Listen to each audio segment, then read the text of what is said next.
Good morning students.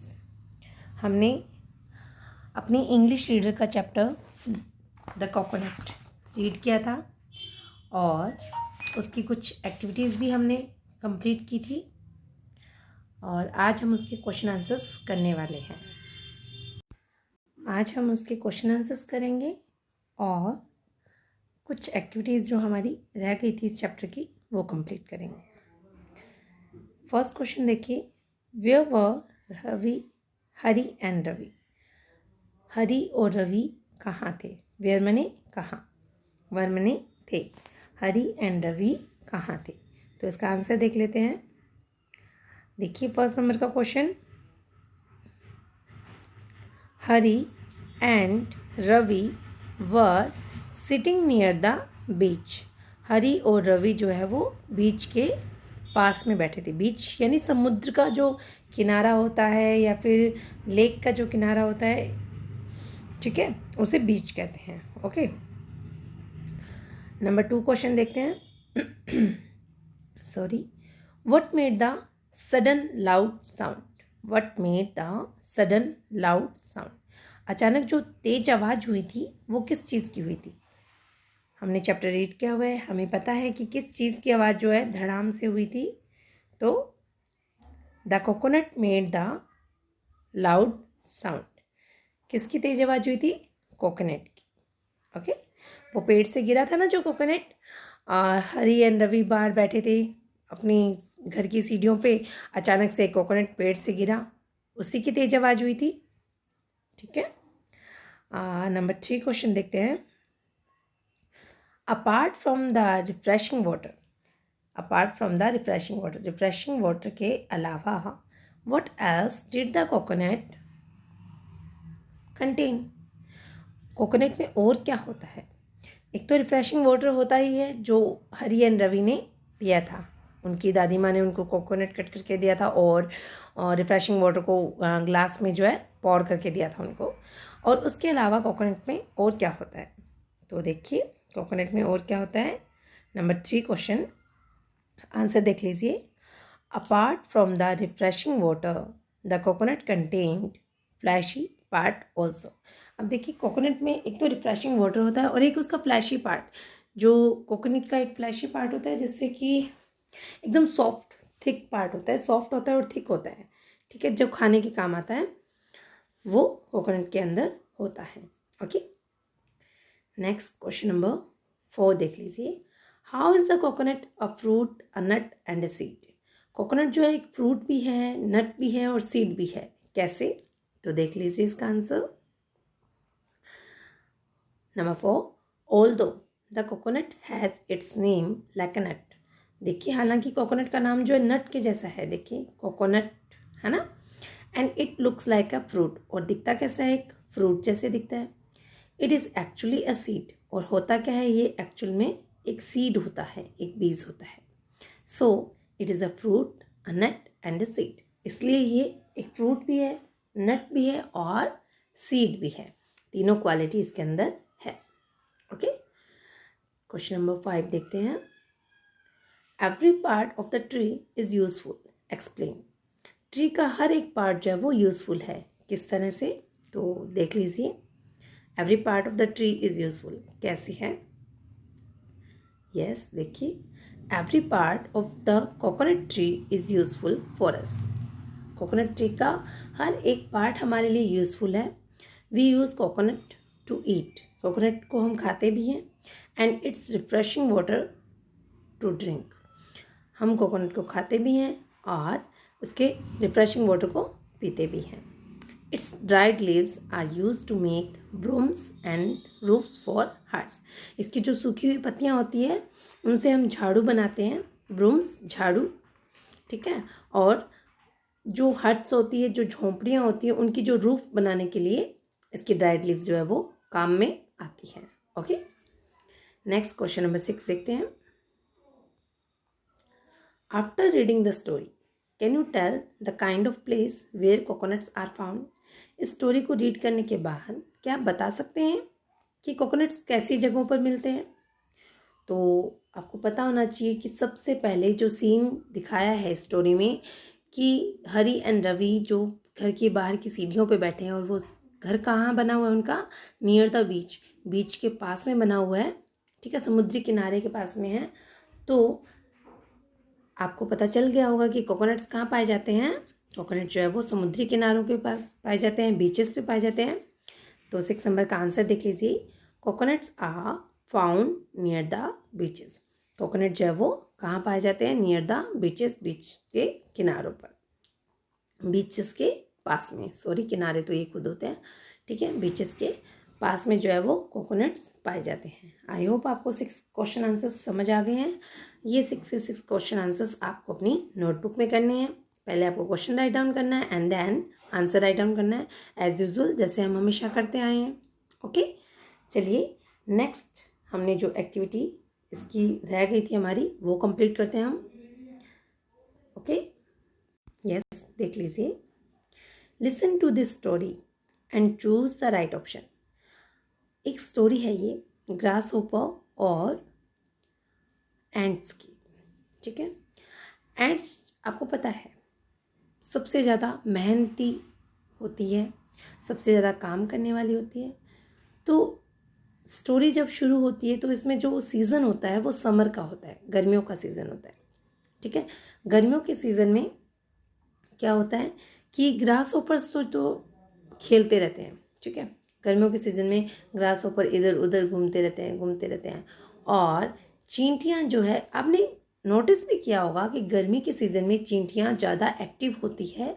वो ज़्यादा, जैसे उनको खाने की चीज़ें मिलती है वो फटाफट से उन पे लगकर उनको घसीट कर ले जाती है, इस तरह से करती है ना।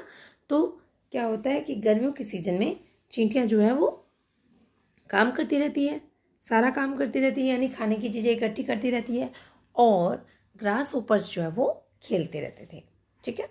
समर का सीज़न था, समर सीज़न में चींटियाँ काम करती रहती थी और ग्रास होपर्स खेलते रहते थे। The ant works all day, सारा दिन काम करती थी। और ग्रास होपर ने एक दिन चिंटियों को बोला कि तुम सारा दिन क्यों काम करती हो, तुम भी मेरी तरह खेला करो। तो चिंटियों ने बोला कि तुम्हें भी हमारी तरह काम करना चाहिए, हमारी तरह पहले से ही फूड को कलेक्ट करके रख लेना चाहिए, ताकि जब आगे विंटर सीजन हो तो तुम्हें कोई प्रॉब्लम ना हो। ग्रास होपर इस पर हंसता, कहता कि मुझे क्या ज़रूरत है, मैं कोई काम अभी नहीं करने वाला, मुझे जब खाने को चाहिएगा मैं ले लूँगा, ठीक है। फिर कुछ दिनों बाद जब विंटर आई, सर्दियों का मौसम आया, तो चींटियों के पास तो खूब सारा खाना था खाने के लिए। सर्दियों के मौसम में देखिए जो ये इंसेक्ट्स वगैरह हैं वो कम ही बाहर निकलना पसंद करते हैं, कम ही बाहर निकलते हैं। आपने देखा होगा कि समर सीजन में इंसेक्ट्स बहुत ज़्यादा होते हैं, और विंटर सीजन में इंसेक्ट्स जो है वो अपने अपने घरों में, जिस तरह से उनके घर होल वगैरह जो बनाए होते हैं उन्होंने, उनमें छुप कर बैठ जाते हैं, ठीक है। तो विंटर सीजन आने पर क्या है, एंट्स के पास तो बहुत सारा फूड हो गया था खाने के लिए। और ग्रास होपर, उसने पहले वर्क नहीं किया था, उसने कोई काम नहीं किया था, और वो विंटर में बाहर निकल भी नहीं पा रहा था, दैट्स वाई उसके पास में फूड नहीं था खाने के लिए। अब कुछ नहीं था ग्रास होपर के पास खाने के लिए। अब the ant feels sorry for the grass hopper. अब एंट्स को ग्रास होपर के लिए बुरा लग रहा था कि उसने जब काम करना था तब तो किया नहीं, और अब उसके पास खाने को कुछ नहीं है। अब वो कह रही है कि हर एक समय होता है खेलने का भी और काम करने का भी, यानी कि हमें एक समय पर सारे काम करने चाहिए। जैसे जो समय पढ़ने का है उस समय हमें पढ़ना भी चाहिए, जो समय खेलने का है उस समय हमें खेलना भी चाहिए। तो टाइम के अकॉर्डिंग अगर हम काम करते रहते हैं तो हमारे लिए सब कुछ बहुत अच्छा हो जाता है, वरना बाद में हमें लाइक ग्रास होपर पछताना पड़ता है, जो हमारे लिए बिल्कुल भी सही नहीं होता है, ठीक है। तो ये एक स्टोरी थी।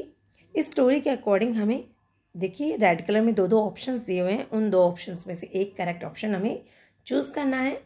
मैंने टिक कर रखा है, आप देख लीजिए। चलिए 1 नंबर देखते हैं। It is dash in the beginning of the story. Story की शुरुआत में कौन सा सीजन था, summer.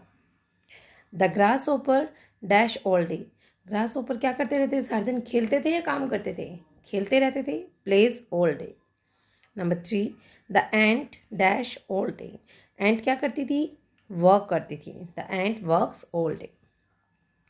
Number 4, when winter comes, the ant has a lot of food. जब विंटर आई, जब सर्दियों का सीजन आया तो एंट के पास में क्या था? खाने के लिए बहुत सारा खाना हो गया था. और grasshopper has nothing to eat. और ग्रासहोपर के पास खाने के लिए कुछ नहीं था, क्योंकि उसने समर सीजन में वर्क किया नहीं था, खाने को कलेक्ट नहीं किया था. 6 number, the ant feels dash for the grasshopper. अब देखिए, एंट जो है उन्होंने ग्रासहोपर को पहले बोला था, इसका मतलब वो उसके लिए खुश तो नहीं हो सकती ना. खुश कैसे हो सकती है? ग्रासहोपर तो भूखा है, उसको भूख लगी है, तो एंट्स कैसे खुश हो सकती है? तो एंट्स उसके लिए सॉरी फील कर रही है, उन्हें दुख हो रहा है कि ग्रासहोपर के पास कुछ नहीं है खाने को. Number 7, there is a time to work and a time to play. समय होता है खेलने का और काम करने का. ओके, आप भी इसी तरह अपनी बुक में टिक कर दीजिएगा. ओके, आपको नोटबुक में नहीं करना है इस वर्क को, सिर्फ इसे बुक में ही टिक करना है. ठीक है. नेक्स्ट देखिए, प्रोनाउंसिएशन. प्रोनाउंसिएशन से रिलेटेड क्वेश्चन है दो. Say these words aloud. Pay attention to the sound of the highlighted letters. Yes, तो 1 नंबर देखिए, say these words aloud, pay attention to the sound of the highlighted letters. यानी जो letters highlight किए गए हैं, red colour में लिखे गए हैं, हमें उनकी प्रोनाउंसिएशन पे ध्यान देना है कि क्या प्रोनाउंस कर रहे हैं, हम उनका साउंड क्या बोल रहे हैं. तो देखिए, THORN, थॉर्न. थॉर्न, थ का साउंड आ रहा है. TH का साउंड जो है वो किसका आ रहा है? थ. THING, थिंग, यहाँ भी थ का साउंड आ रहा है. THIN, थिन, यहाँ भी थ का साउंड आ रहा है. THICK, थिक, थ का साउंड आ रहा है. THINK, थिंक, थ का साउंड आ रहा है. THANK, थैंक, यहाँ भी थ का साउंड आ रहा है. यानी इन सब में किसका साउंड आ रहा है? थ. ओके. नेक्स्ट बी नंबर देखिए, वैसे ही हमें बोलना है और TH के साउंड पे ध्यान देना है. आप भी मेरे साथ साथ प्रोनाउंस कीजिए प्लीज़. जब मैं बोलती हूँ तो आप मेरे साथ साथ बोलिए. Those, THOSE, those. देखिए, दोज, द का साउंड आ रहा है. पहले TH ही था लेकिन उसमें थ का साउंड आ रहा था. अभी TH ही है लेकिन इसमें द का साउंड आ रहा है. यानी क्या पता चल रहा है हमें कि TH से थ और द दो साउंड आ सकते हैं. THAT, that. THEN, then. THESE, these. THEM, them. THUS, thus. यानी कि इन सब में से द का साउंड आ रहा है. ओके, तो TH 2 टाइप के साउंड देता है, एक तो थ और एक द. ओके, समझ आया? आप इनको मेरे साथ साथ जोर से बोलिएगा प्लीज़. एक बार फिर से हम इसे प्रोनाउंस करते हैं. Thorn, thing, thin, thick, think, thank. Those, that, then, these, them, thus. ठीक है, चलिए नेक्स्ट पेज पे चलते हैं, देखते हैं कि क्या दिया हुआ है. कंप्लीट करते हैं हम उसे. यस, देखिए, राइटिंग पोर्शन है. What do you think of the grand mother in the story. आप ग्रैंड मदर के बारे में स्टोरी में क्या सोचते हैं, यानी ग्रैंड मदर का कैरेक्टर आपको स्टोरी में कैसा लगा. आपको पैराग्राफ लिखना है उनको डिस्क्राइब करते हुए, यानी उनके बारे में बताते हुए. कुछ हिंट्स दे रखे हमने को. Loving, patient, answer, questions, clever. Loving जो स्नेही होता है. पेशेंट धैर्यवान. आंसर्स उत्तर देने वाला. आंसर उत्तर. क्वेश्चन प्रश्न. क्लेवर चतुर. ठीक है, तो देखिए आपको ये पैराग्राफ अपनी बुक में ही कंप्लीट करना है. ओके, नोटबुक में नहीं करना, बुक में ही करना है. Grandmother was really a gentle and loving person. Grandmother जो है वास्तव में एक जेंटल और एक लविंग पर्सन थी. She was a very patientful lady because in the story she cut the coconut very patiently. वो बहुत पेशेंटफुल लेडी थी, बहुत धैर्यवान औरत थी, क्योंकि उसने जब कोकोनट कट किया था, आपने देखा कोकोनट कट किया तो उन्होंने बहुत ही केयरफुली नाइफ से कट किया, कोई हड़बड़ाहट नहीं, कोई जल्दबाजी नहीं। कोकोनट बहुत हार्ड होता है ऊपर से, ठीक है। उसे जब कट किया गया तो बहुत ही केयरफुली, बहुत ही पेशेंसली उन्होंने कट किया था। She was a clever lady, वो क्लेवर भी थी, चतुर थी। क्यों? क्योंकि उन्होंने बच्चों की जो क्यूरोसिटी थी उसको शांत किया था। बच्चों की क्यूरोसिटी क्या थी? बच्चे क्वेश्चन पे क्वेश्चन पुट कर रहे थे, ओके, और वो क्वेश्चंस के आंसर्स बहुत ही पोलाइटली, बहुत ही इस तरह से आंसर्स कर रही थी कि बच्चे बिल्कुल सेटिस्फाइड हो रहे थे उनके आंसर से, बिल्कुल समझ आ रहा था उनका answer. She was a clever lady also because she gave answer of children's question, every question very cleverly. वो बहुत ही चतुराई से, बहुत ही ध्यानपूर्वक उनके क्वेश्चंस के आंसर दे रही थी, ठीक है। तो ये ग्रैंड मदर के बारे में है। आपको ये पैराग्राफ अपनी बुक में ही राइट डाउन करना है। नेक्स्ट एक एक्टिविटी है, इसे देखिए। What is your favourite food? Find out how it is made, share the recipe with your classmate. देखिए, अभी तो ये नहीं हो पाएगी एक्टिविटी। आपका जो फेवरेट फूड है, आप उसकी रेसिपी अपनी मम्मा से पता कीजिए। जैसे कि मान लो आपको खीर पसंद है तो मम्मा से पता कीजिए खीर कैसे बनती है। आपको गुलाब जामुन पसंद है तो गुलाब जामुन कैसे बनते हैं। इस तरह की जो भी आपको चीज़ पसंद है, चाहे आपको कोई ऐसी वेजिटेबल पसंद है, कोई कुछ भी जो आपको पसंद है, उसकी रेसिपी आप पता कीजिए। और जब भी हमारे स्कूल ओपन होंगे तो हम क्लास में एक दूसरे के साथ शेयर करेंगे कि कौन सी चीज़ कैसे बनती है, ठीक है। आई होप आपको ये चैप्टर समझ आ रहा होगा। और